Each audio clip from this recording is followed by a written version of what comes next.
So if you're somebody who already is familiar with Office 365 and you're working with it now, what would you get out of coming to this conference? Because, I feel like, okay, a lot of people, they may not be experts, but they feel like they're pretty savvy about Office 365.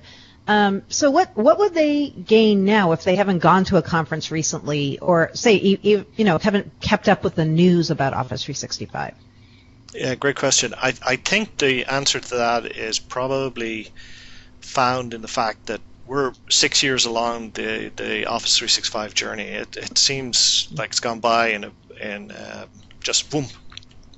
Yeah. But it is 6 years, and 6 years ago, when we think about the technology that was there, we really just had a loose collection of what you might call cloudified on-prem applications. I mean, it was basically Exchange 2010 and SharePoint 2010 with a little bit of Office 365 and some magic fairy dust, and that was Office 365, June 2011.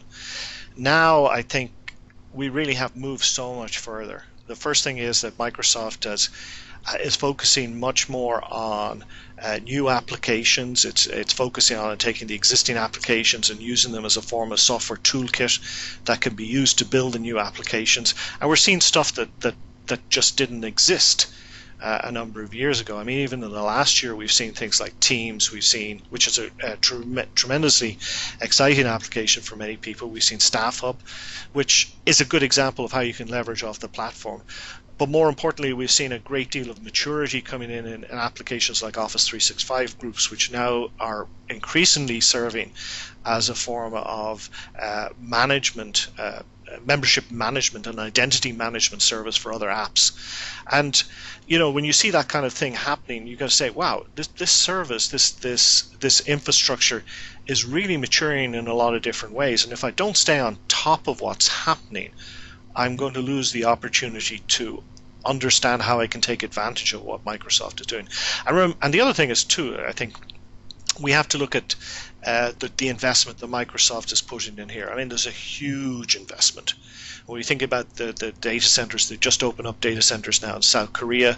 There's more coming along. That's 13 separate Office 365 regions that are out there. When you look at the number of servers that are running in, some of them in the region of 140,000 for Exchange Online alone, it's quite incredible. And they are using that infrastructure to create this incredible framework that just needs to be exploited. You can't exploit it without knowledge. You can't exploit it without the knowledge of real experts. We've got the experts come along and talk to us.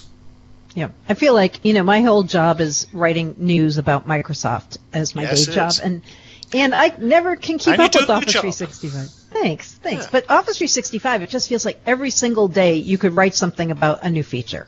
It's crazy how fast it's changing. And I think the more important thing is every day you could write about a new detail about a feature that they released 3 weeks ago. True. Because it's a constant journey of exploration to find out how things actually work.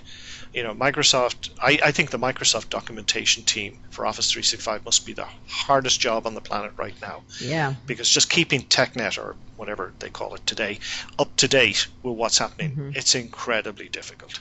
It is. So for sure. That's the reason why if you can't do it on your own, you can at least come together with a group of people who are really interested in knowing the detail, and they'll share the information with you, and that's what we're all about.